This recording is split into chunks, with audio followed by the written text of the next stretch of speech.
बदले विच बच्चे नूं चपेड़ मार लगदी है तां प्यो उहदे कोलों बच्चे नूं खोह लैंदा है ते उहनूं कहिंदा है कुछ वंड छदैणे कायर प्यो दे घर बहादुर पुੱਤ जम्मिया। इस तरह असी कहानीकार दे दृष्टिकोण नूं कहानी विचों लभदे हां।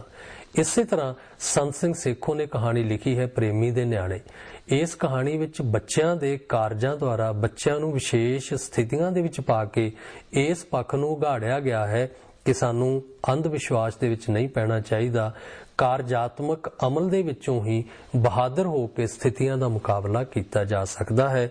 जिवें बच्चे पहलों राशे तो डरदे होए पिंडों किसी दे आउण दी उਡੀक करदे हन, जदों वो भी गल नहीं बनदी तो फिर आप ही सोचते हैं कि आपां वैगुरू वैगुरू जां रब दा नां लैके करदे होए असी राशे दे कोल दी लंघ जावांगे, जिहदे पिछोकड़ दे विच कहानीकार एक साडी समाज दे विच प्रचलित भूतां प्रेतां तो डरन दी उदाहरण भी दिंदा है।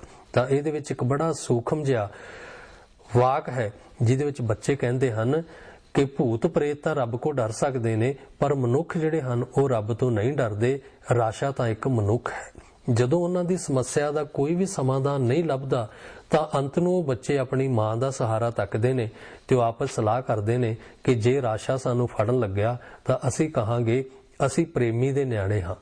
प्रेमी उन्हां दी मां पिंड दे विच एक जवे वाली दबंग औरत है जिहदा प्रभाव सारे पिंड वाले मनदे होणगे। इसे करके ही बच्चों नूं अपनी मां जिहड़ी है बहुत वड्डा सुरक्षा दा सहारा महसूस हुंदी है।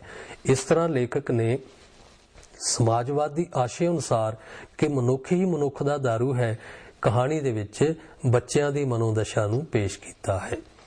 अगला कहानी दे विच महत्वपूर्ण नुकता है दृश्य सिरजण।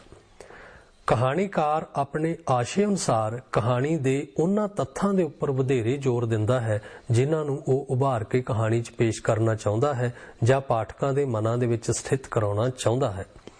इस लई ओह कहानी दे उस विशेष पक्ष नूं बड़ी एहतियात दे नाल जुगत दे नाल ढंग दे नाल पाठक दे सामने पेश करदा है। इस तरह दृश्य दी सिरजना दे विच ओह अपने मन दी गल नूं पाठक दे मन दे विच स्थित करा दिंदा है। उदाहरण दे तौर ते वरियाम संधू दी कहानी सुनहरी कणका लई जा सकदी है। इस कहानी दा मुख पात्र फौजू जिहड़ा कि गरीब किसान दा पुत्र है, जिहड़ा कि अकलों भी थोड़ा जिहा हीणा है पर समा पा के हौली हौली जिंदगी दे विच स्वीकारिया मनुख बण जांदा है। जदों स्वीकारिया जाता है तो उदों उन्होंने जिंदगी सुनहरी किणकियां दे नाल भरी हुई महसूस होने लगती है, पर जदों हौली हौली जिंदगी उहदे हत्थां विचों किरन लगती है जिहदे वास्ते उहदा भरा उहदी भरजाई ते होर इस तरह दे लोग जिम्मेवार हुंदे हन तां उहनूं लगदा है कि जिंदगी तां कंकरां दे नाल भरी हुई है जिन्हां नूं चुणदियां होइआं उसदे हत्थां दे पोटे लहू लहान होए पए ने, क्योंकि उहदी भरजाई उहनूं भुलावें दे विच लिया के उहदा विआह नहीं होण दिंदी। उस नूं इस किस्म दा यकीन दिवाउंदी रहिंदी है कि उहदे तिन्नां मुंडिआं दे विचों एक मुंडा जिहड़ा है उहदी अपनी औलाद है, जिहनूं उहदा वड्डा भरा विदेश दे विच लै जांदा है। विदेश विच जाके वो अपनी जमीन जिहड़ी है वो अपने सालिआं नूं वाहण नूं दे दिंदा है ते जिहड़ी गल फौजू कोलों बर्दाश्त नहीं हुंदी। फौजू जदों अपनी जमीन ते मालकी जताउण लगदा है तां उहदा वड्डा भरा उहनूं बाहरों दाबे भरीआं चिट्ठियां लिखदा है।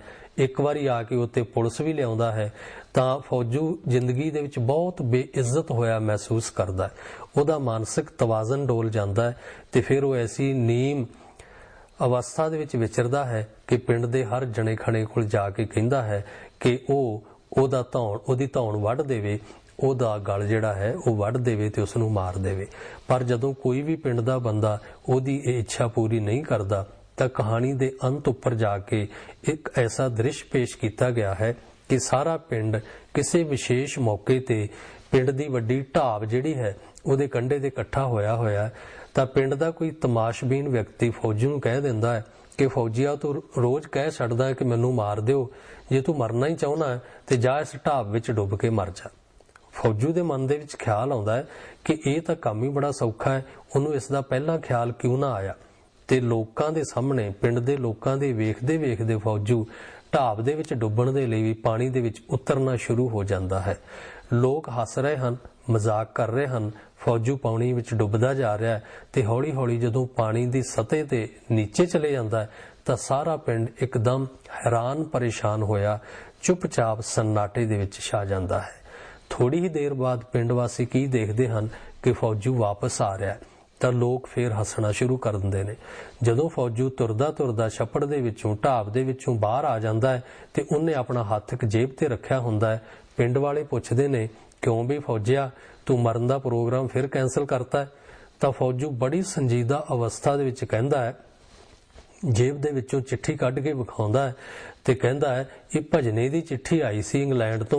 उन्हें लिखिया सी कि मैं तैनूं हुण जमीन विच पैर पाउणों रोकण लई आप इंडिया आ रहा है। मैं सोचिया मना मरता जाना ही आ, क्यों ना मरन तो पहला एक बार अपने पुੱਤ दा मूँह ही वेख जा। इस सवाल दे जवाब विच कई सवाल छुपे हुए हैं। तो जदों पिंड वासी हस रहे हुंदे हन, फौजू जिन्हों कि वह मानसिक पक्षों कमजोर व्यक्ति समझते ने, ਉਹਦੇ इस सवाल दे नाल सारा पिंड जिहड़ा है वो सोचण लई मजबूर हो जाता है। ते कहानीकार खुद अपने पाठकां नूं ये सोचण लई मजबूर करदा है कि की जिंदगी विच इहो जिहे हादसे भी वापर सकते हैं।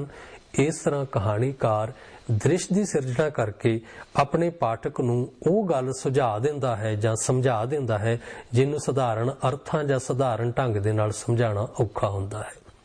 कहानी दे विच शैली दा महत्वपूर्ण स्थान हुंदा है।